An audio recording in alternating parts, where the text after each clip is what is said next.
How do you think that merchants and retailers can give better promises?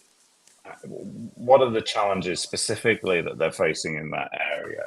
It, it's about having, and it sounds like a vague answer, but I'll try to kind of make it a bit more specific. It's all about data accuracy, right? So when you talk about ATP, there is a supplier component of that. There is a sales demand component of that. If you're in a made-to-order business, there is also a potential service capacity component to it, like your actual production lines.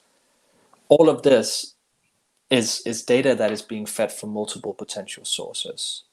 And having visibility, having access, having accuracy in that data ultimately will dictate whether your ATP will be accurate and helpful or not. In what inventory can you actually expect to be where at what point in time, and also what potential delivery date or what order promise you can give to an actual customer at the end.